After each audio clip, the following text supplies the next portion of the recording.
काय याचा की का नावाची पोएम आहे. काय आहे आपल्या आयुष्याला असे प्रश्न पडली पाहिजेत का की आयुष्यात न्यूटनला असा प्रश्न पडला की वरचं पडलेलं ऍपल आहे ते खालीच का आलं. वरचं पडलेलं ऍपल खाली का पडलं याच्या मागचं रिझन शोधायला लागला. तसं दिवसभरात जेवढ्या काही ऍक्टिव्हिटी आपण करतो तर प्रत्येक गोष्ट कुठल्या तरी एक तर कारणामुळे घडते, कुठलं तरी कारण असावं लागतं. साधं मी आता तुम्हाला जर बोलत असेल बेसिकली मेंटल लेवलला रिझन आहे की तुम्ही शिकावे किंवा माझं कर्तव्य आहे म्हणून, पण आतमध्ये बोलण्याचं मूळ कारण काय कशामुळे ते एनर्जी आहे आतमध्ये आणि ती एनर्जी मुळे बोलल्या जाते व्होकल खाटच्या साह्याने. लक्षात येते.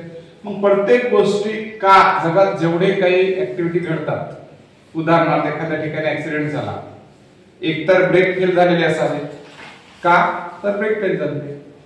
एखाद्या ठिकाणी जर कोणी कोणाला आपण म्हणतो ना अगं तिला खूपच गोड बोलत आहे, आता प्रश्न आपण स्वतःला विचारला की ती का गोड बोलत आहे.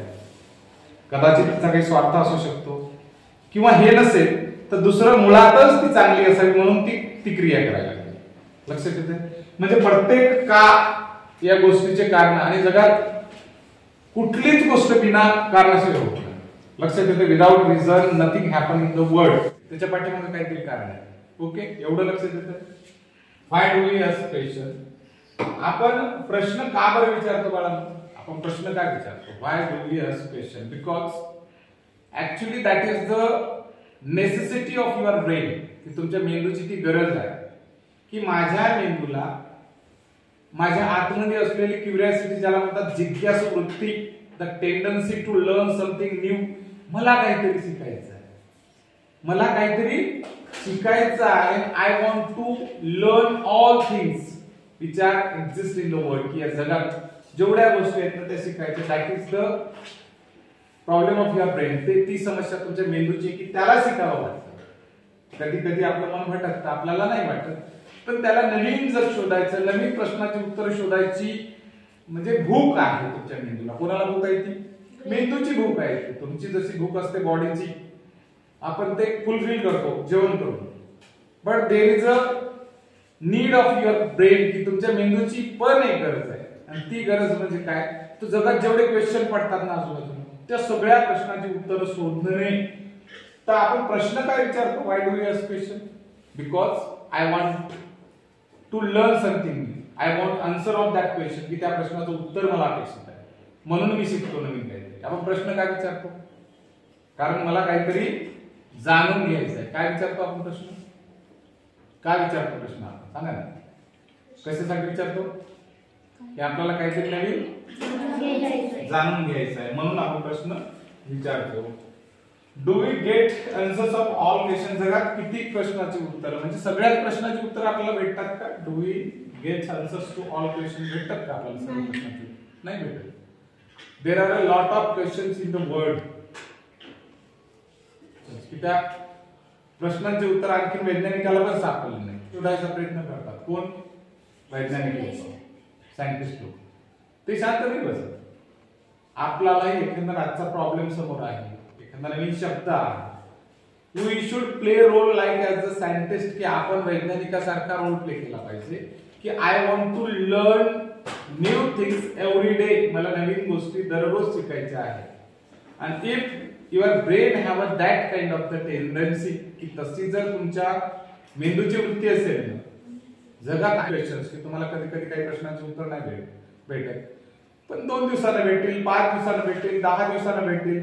बऱ्याच लोकांना नाही का बरेच प्रश्न मी कोण आहे, हु ऍम आय, या प्रश्नाचं स्पिरिच्युअलिटी म्हणजे विज्ञानाच्या जगामध्ये विज्ञानालाही नाही कळालं की मी कोण आहे नावाच्या प्रश्नाचं उत्तरच नाही सापडलं. मी कोण आहे म्हणजे मेंदू आहो, मी नाक डोळे आहो, मी थॉट प्रोसेस आहे, मी इथलं पंपिंग करणारा हार्ट आहे का, इथलं ब्रेन नावाची गोष्ट ज्याला 4 पार्ट आहे, राईट लेफ्ट म्हणजे पुढचा भाग मागचा भाग, असला मी आहे का. मी म्हणजे कोण आहे बाबा. ऐकलाय प्रश्न उत्तर सापडत नाही. अध्यात्म पण शोधायला लागलं, स्पिरिच्युअलिटी ज्याला म्हणतो. बऱ्याच धर्मगुरूला या प्रश्नाचं उत्तरच नाही सापडलं की हु ऍम आय, की मी कोण आहे. तुम्ही जर म्हणत असाल सर हे दिसेल का मी कोण आहे, ते एवढा मोठा हाडा मस्ताचा, त्या तर सेल्स आहे.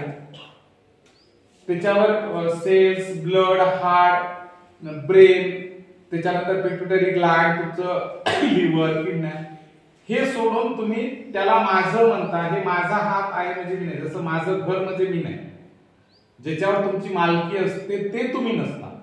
जसं ही पेन माझी आहे म्हणजे मी वेगळा आहो पेनपेक्षा, हा माझा हात आहे म्हणजे मी नावाची काहीतरी घटक वेगळाच आहे जो म्हणायला लागला की हे हात माझा आहे.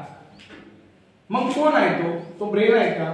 ब्रेनही म्हणत झाला, तो आपण म्हणतो ते माझा ब्रेन आहे म्हणजे त्याच्यावर पण तुमची मालकी आहे. ज्याच्यावर मालकी असते ती गोष्ट तुम्ही एक नसता. मग प्रश्न पडते विज्ञानाला आणि स्पिरिच्युअलिटीला, अरे हु एम आय, मी कोण आहे? मी कोण आहे? मी काय शरीर? मी काय ब्रेन? मी काय डोक्यातले विचार? मी काय मनातल्या भावना? मी काय ब्लड? मी किडनी? मी लिव्हर? मी हार्ट? मी कोण आहे? सापडतच नाही. आणि मग अशा प्रश्नाची उत्तर भेटतात तर नाही भेटत. असली प्रश्न अशीच अनुत्तरित राहतात. पण तरीही काही लोक शोधायचा प्रयत्न करतात. ते त्यांचं म्हणजे शेवटपर्यंत. आता तुम्हाला गौतम बुद्ध हे काय वाटतात म्हणजे कसं तरी गुरु सारखं किंवा एखादा मॉन्क, पण एखाद्या शहाण्या माणसाच्या दृष्टीने बघा, गौतम बुद्ध सायंटिस्ट आहेत, वैज्ञानिक. ते कसे वैज्ञानिक आहेत तर आतमधल्या मनोभावनाचं संशोधन करणे शोधपूर्ती आहे त्यांच्यात, tendency to search something new.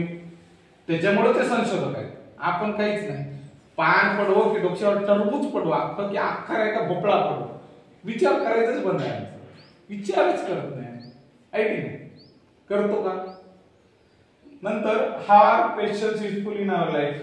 काही प्रश्न हे फायदेशीर असतात का माणसाच्या जीवनात? म्हणजे कसे असतात सांगा बरं? असू शकतात का फायदेशीर?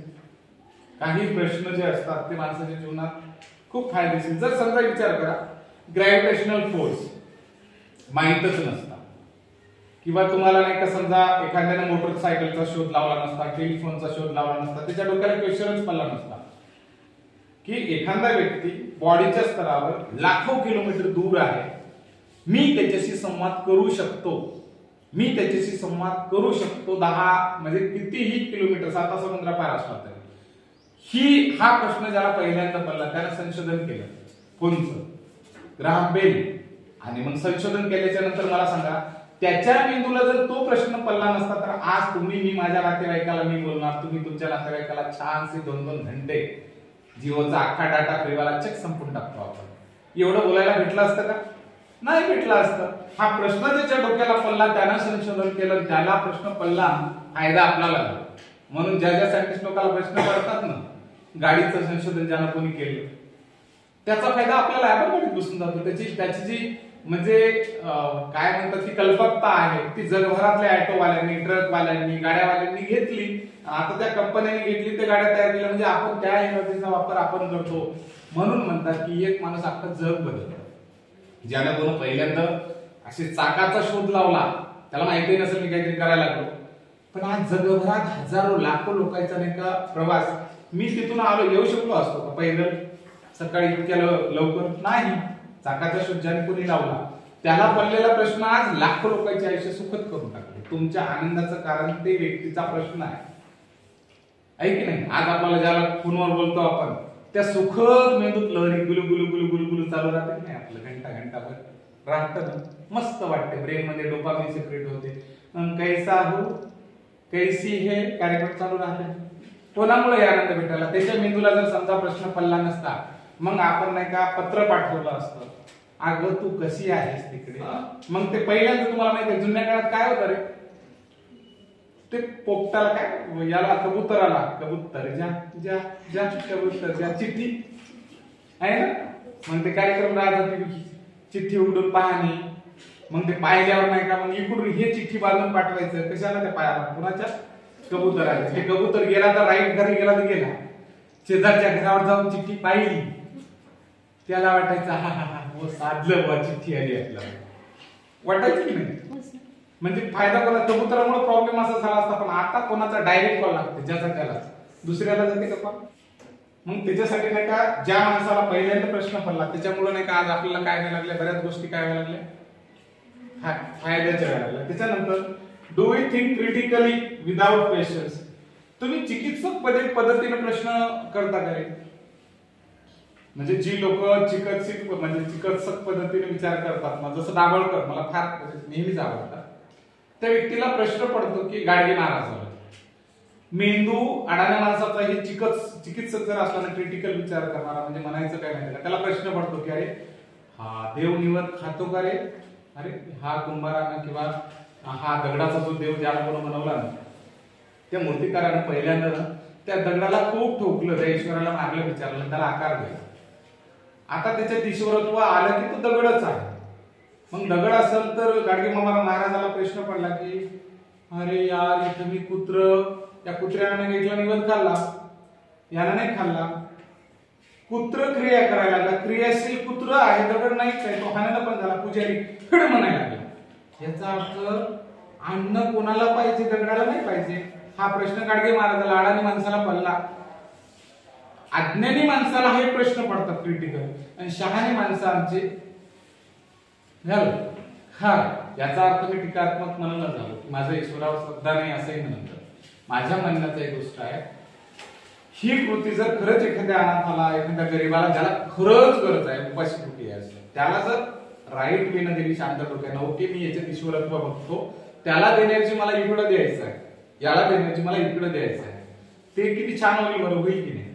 म्हणजे त्याची ही भूक, आणि तुम्ही जे म्हणता जगात प्रेम स्प्रेड केलं पाहिजे सगळीकडे, असं सगळीकडे जीव लावला पाहिजे सगळ्या जगात. ईश्वराची लेकरं जर आपण असेल तर त्याला आपल्या प्रेमाची गरजच नाही, तो आपला बाप आहे, ते आपल्याला प्रेम करणार, आणि त्याची इच्छा आहे की त्याचं जगातलं एकही लेकरू उपाशीपोटी झोपू नाही. मग तुम्ही श्रीमंताला अजून श्रीमंत करण्यासारखं नाही, त्या देवाला तुमची गरज नाही, त्याने जर हे क्रिएट केलं, सगळं निर्माणच त्याने केलं, त्याला तुम्ही देणार काय? पृथ्वीच्या आतमधल्या वस्तू त्याला देणार का? ते त्याच्याच आहेत, तुम्ही पण त्याचेच आहात. मग तुम्ही त्याचेच आहात, या वस्तूही त्याच्याच आहेत, मग तुम्ही त्याला वेगळं काय द्यायला लागले? त्याला वेगळं द्यायचं असेल तर त्या जगात निर्माण केलेल्या मानवाला प्रेम, त्यानं निर्माण केलेल्या मानवाला तुम्ही माणूस म्हणून प्रेम करा. की काय गरज आहे तिथं जाऊन नाही का, निघले आपले नाही काय करायला? याचा अर्थ मी श्रद्धा ठेवू नका अजून म्हणून माझा म्हणण्याचा हेतू आहे, हे करत करत ते करता येत असेल तर करा, ठीक आहे की नाही. असे प्रश्न नाही का, तुम्ही क्रिटिकल थिंकिंग त्याला म्हणतात गाडगे महाराजांना. त्याच्यानंतर भानामती हा प्रकार हसण्यासारखा आहे, हसण्यासारखा आहे, म्हणजे गंमत वाटते. कधी क्रिटिकल थिंकिंग विचारच करत नाही की एखाद्या व्यक्तीच्या आतमध्ये एखादी गोष्ट, मला बघा कशाची गरज आहे, मी आता कागद जर दाबलं, असं दाबलं तर मला बेसिक नीड अशी बिलकुल त्याच्याशिवाय जगूच शकत नाही, ती आहे ऑक्सिजन, हवा, याच्याशिवाय नाही जगू शकत. दुसरं पाणी, तिसरं अन्न. याच्यानंतर तुमच्या आतमध्ये कोणीतरी शाब्दिकरित्या काहीतरी करतंय, आणि मग तुम्ही म्हणायला लागले की असं केलं की त्या माणसाचे, ऍक्च्युली मी आजपर्यंत बाकी देशामध्ये भानामतीचं काही माहित नाही, पण जिथं जिथं दारिद्र्य आहे, गरिबी आहे, स्त्री कमजोर आहे, ज्या घरात अज्ञानी स्त्री आहे, ज्या घरामध्ये स्त्रियांना नाही का समजा वातावरण गावंढळ आणि वारंवार त्यांचा संवाद अशा स्त्रियांशी केला जातो की जे देवाधर्मावर, कर्मकांडावर विश्वास ठेवून तसल्या स्त्रियांसोबत सहवासात राहतात, त्यांच्याच डोक्यावर ते परिणाम अशा त्याच्यावर होते. मला असल्यावर होते, आणि मग प्रश्न पडतो की ती आकाशात जाणारी पहिली महिला कोण आहे रे? म्हणजे महाराष्ट्रातली आपली ती कोणती शर्मा, कल्पना चावला. कल्पना चावला वर जाते, तितक्या वर जाते, तुम्ही जिथपर्यंत पोहोचणार तितक्या वर जाते, कल्पनाही नाही करू शकत. मला सांगा तिथपर्यंत तिला काहीच नाही सापडलं. यांना कसं की भूत रंगामध्ये नाही, तिथपर्यंत तिला तर काही